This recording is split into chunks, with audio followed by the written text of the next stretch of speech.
Pour la première vidéo de cette chaîne, j'aurais aimé une victoire de l'Olympique Lyonnais et surtout aimé tourner cette vidéo dans de meilleures conditions.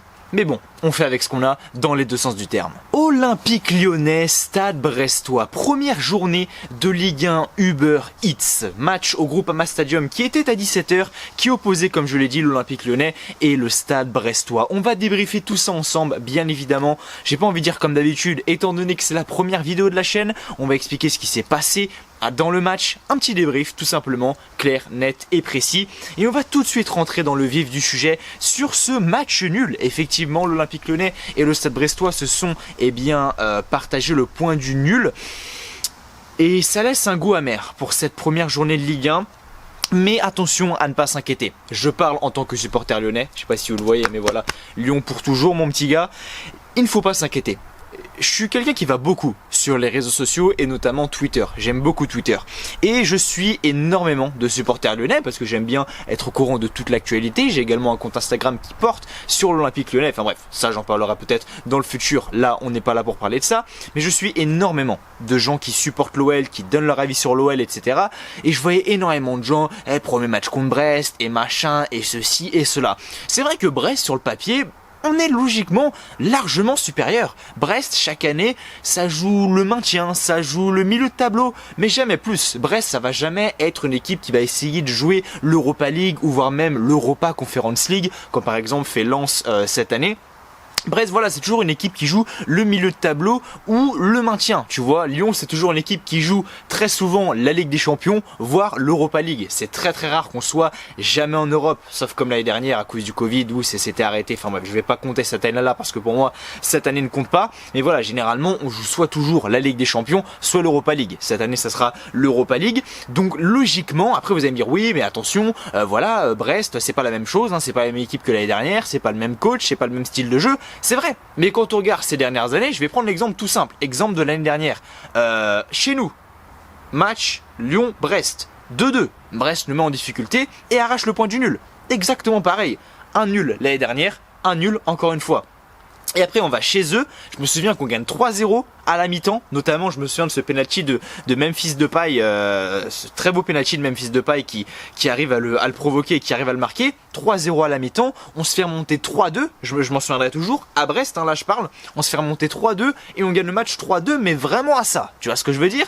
Donc voilà, Brest c'est pas non plus une équipe à sous-estimer parce que Brest ils sont toujours soit au top, vraiment, soit ils sont sur une bonne série de 3, 4, 5 matchs avec des victoires, ou soit des fois vraiment ils sont au fond du gouffre et ils y arrivent pas. Je prends l'exemple de l'année dernière parce que c'est là où c'est le plus proche et c'est là où c'est clairement le plus parlant. Mais voilà, Brest c'est vraiment pas une équipe à sous-estimer. Et quand je vois qu'on fait 1-1 contre une équipe brestoise qui est solide, que ce soit défensivement et qui attaque, qui n'ont pas eu peur, on va pas se mentir. Moi j'aurais pensé que Brest au début allait vraiment défendre, mettre tout en défense, etc.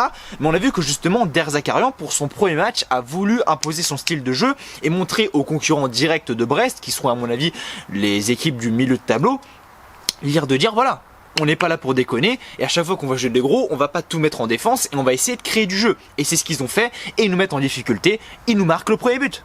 Voilà, juste avant la mi-temps. C'était pas juste avant la mi-temps, mais c'était vers la 35e, il me semble, un truc comme ça. Lopez qui ne peut absolument rien sur cette frappe. Alors là, je voyais tout le monde sur Twitter et ça aussi, c'est un truc qui m'énerve. Dès que but de la part de Cardona, voilà, putain, j'ai oublié son nom, parce qu'en fait, je confonds toujours Cardona et Charbonnet. Alors, c'est quasiment les mêmes prénoms, c'est pour ça, mais physiquement ils se ressemblent pas du tout. Mais bref, Cardona, le but de Cardona, cette super frappe de Cardona, Lopez qui ne peut absolument rien. Et je voyais tout le monde, encore une fois sur Twitter, tous les supporters lyonnais.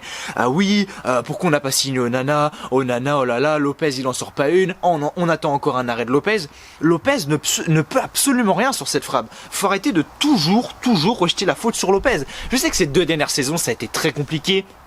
Il n'a pas été du tout au top de sa forme, mais il faut arrêter de le critiquer à un moment donné. Sur cette frappe-là, il ne peut absolument rien. Et en deuxième mi-temps, il a fait fermer des gueules, Lopez. Mais sur cette frappe-là, il ne peut absolument rien. Alors arrêtez avec Onana, machin, oui, il faut qu'Onana y vienne, gna, Onana, oh là là, si c'est Onana, il n'y a pas but. Non, Onana ne viendra pas. Donc enlevez-vous ça de votre petite tête, Onana ne viendra pas. On fait avec Lopez, Lopez nous a sauvé je sais pas combien de points, vraiment, quand il était au top de sa forme. Ces 2 dernières saisons que c'est vrai que c'était très compliqué, mais en deuxième mi-temps, le mec fait taire des bouches. Parce que si c'est pas Lopez dans les buts, il y a 2-0. avec cette tête justement de Charbonnet. Sur un corner, boum, Lopez qui la sort sur le côté, qui ensuite reva dans les pieds, il me semble c'est de Franco Nora, qui ressurgit dans les pieds de Franco Nora, boum, double arrêt. Et tout le COP était là, Lopez, voilà, encouragement envers Anthony Lopez. Et il faut l'encourager. Il n'est pas dans un moment de confiance, il est dans un moment où il a failli être mis sur la touche alors qu'il est au club depuis qu'il est petit. Ça a été un mec qui était dans les bad gones. Et je veux dire, là, il a fait être mis sur la touche, enfin, ça doit être traumatisant pour lui. Et c'est à ce moment-là, il faut continuer à l'encourager, il faut continuer à, voilà, encourager Lopez, vraiment lui envoyer des messages de soutien, parce que je pense que si il revient à son prime, Lopez, attention. Et aujourd'hui, il nous a fait un très beau match, Lopez. Sans parler de Lopez, on va parler de l'équipe maintenant. Quand je disais au début de la vidéo que je n'étais pas si inquiet que ça, c'est pour la simple et unique raison que j'ai vu beaucoup de bonnes choses, mais il y a eu beaucoup d'erreurs. En fait c'est ça, c'est qu'il y a eu beaucoup de bonnes choses mais beaucoup d'erreurs. Déjà on peut voir que ce n'est pas du tout, mais alors du tout, le même style de jeu qu'avec Rudy Garcia. Et un style de jeu à la Peter Bosz est 10 fois plus excitant à regarder qu'un jeu à la Rudy Garcia. Mais on voit qu'ils sont pas encore prêts. D'accord? Et on voit que c'est vraiment que le début. Et je m'inquiète pas dans le sens où je me dis qu'ils vont avoir encore beaucoup de semaines pour travailler. Certes, le championnat a commencé, certes, le match la semaine prochaine contre Angers va être très important, mais justement, plus ça va avancer, plus les erreurs qu'on a vues lors de ce match-là vont beaucoup moins arriver. Et c'est ça qui est vraiment rassurant, c'est de se dire qu'ils ont essayé des choses, on a vu de nouvelles choses. Avec un pressing lyonnais assez intensif, dès qu'un Brestois avait la balle, boum, ça pressait directement sur le porteur du ballon, ce qui obligeait Brest à chaque fois à rejouer vers l'arrière. Ensuite, ça faisait un mouvement de pressing vers l'attaque. Enfin, c'était vraiment un très beau jeu. Lyon qui a eu le ballon quasiment tout le match. Je veux dire, on a eu une possession de balle absolument incroyable. Vraiment, je veux dire, je me souviens avec la petite anecdote. Enfin, la petite anecdote, vous savez, quand il y a les matchs, vous savez, il y a le tableau des scores, avec le score et les minutes de jeu, et en dessous, mettre les stats. Et je me souviens, à la 15e minute, possession, 88% pour l'Olympique Lyonnais et 12% pour Brest. Et c'est resté, ouais, dans ces eaux-là, 80, 70, je crois que c'est pas descendu en dessous de 60% de possession pour l'Olympique Lyonnais. On a vu un Olympique Lyonnais qui avait le ballon, qui tentait des choses, qui exécutait un pressing en groupe, et c'est des choses qu'on n'avait jamais vu avec Rudy Garcia. Et c'est vraiment quelque chose de très positif. Donc il faut vraiment garder ça en tête et se dire, voilà, c'est le début de la saison, les matchs de préparation, je vais pas dire que ça compte pour du beurre, mais moi personnellement quand je regarde un match de préparation, enfin je veux dire j'ai pas d'adrénaline, enfin je trouve c'est fade, enfin bref, j'ai beau être lyonnais depuis toujours, supporter l'Olympique Lyonnais à fond, mais bon quand je regarde un match amical comme ça, match de préparation, ça a pas de saveur, ça a pas de goût, tu joues pour rien, enfin bref, voilà, là je regarde un match de Ligue 1 et je me dis voilà, il y a eu beaucoup d'erreurs, mais ça va être corrigé dans les prochaines semaines et franchement ça va être cool. Ce qui nous a fait du bien, vraiment, parce qu'à la mi-temps, on était bel et bien mené 1-0, avec ce but de Cardona, c'est la rentrée de Lucas Paqueta. Le coaching payant, rentrée de Lucas Paqueta et rentrée de Islam Slimani, pardon. Je vais commencer par Paqueta.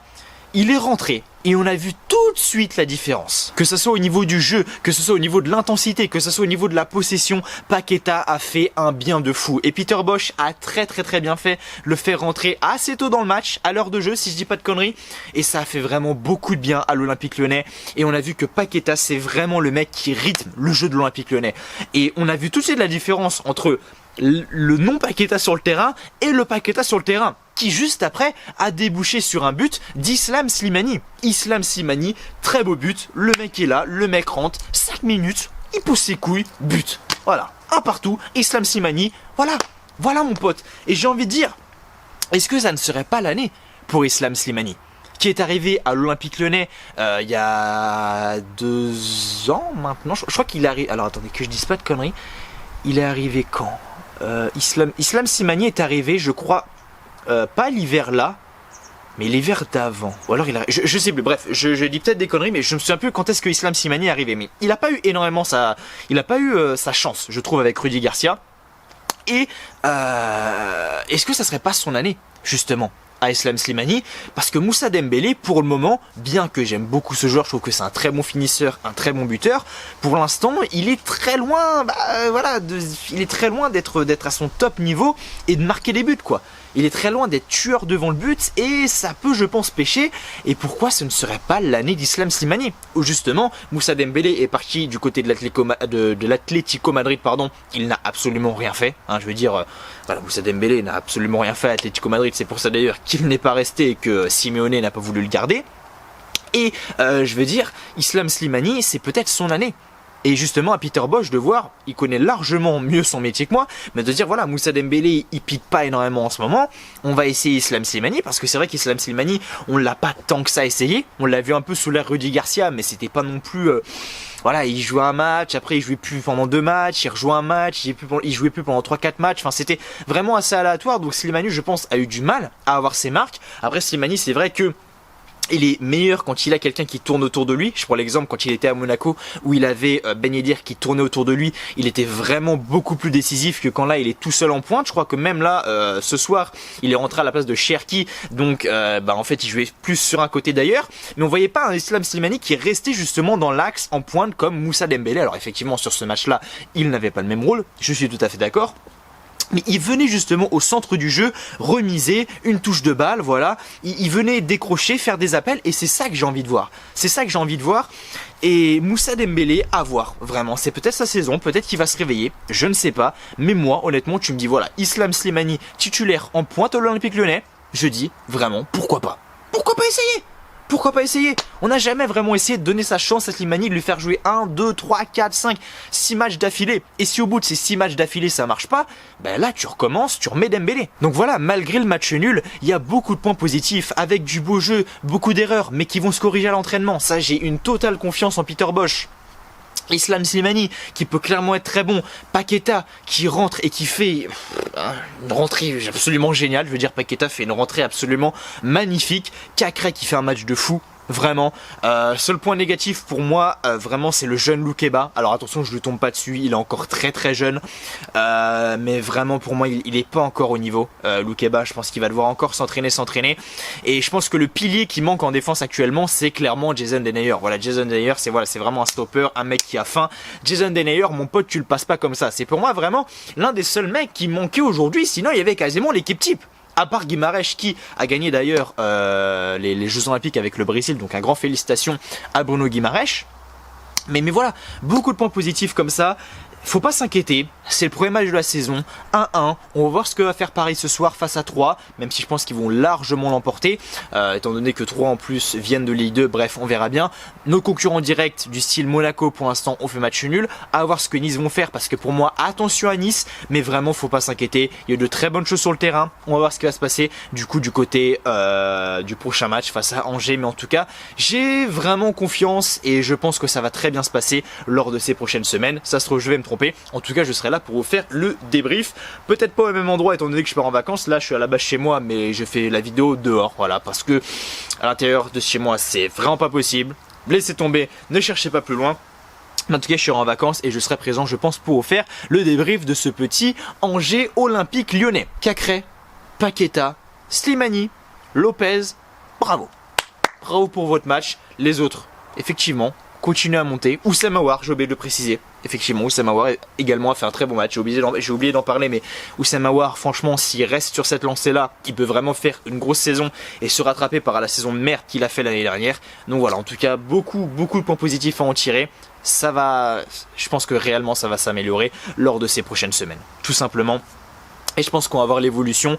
Il y a encore beaucoup d'erreurs, mais ça va se corriger. C'est vraiment ce qu'il faut retenir. Voilà, je sais pas si j'ai été clair, c'est mon premier débrief, c'est ma première vidéo sur YouTube. Donc voilà, désolé s'il y a eu des petits bégaiements, des moments où je me suis pas très bien exprimé, etc. J'essaierai bien évidemment de faire mieux les prochaines fois, tout simplement. De toute façon, il n'y a qu'en faisant qu'on s'améliore. Donc avant de partir, n'oubliez pas de mettre le petit like, le petit pouce bleu, qui fait toujours extrêmement plaisir et qui me soutient. N'oubliez pas de vous abonner à la chaîne, si ce n'est toujours pas fait. Moi je vous souhaite que du bonheur, que des bonnes choses, portez-vous bien et merci à vous d'avoir regardé cette vidéo. La bise, allez, ciao bye bye.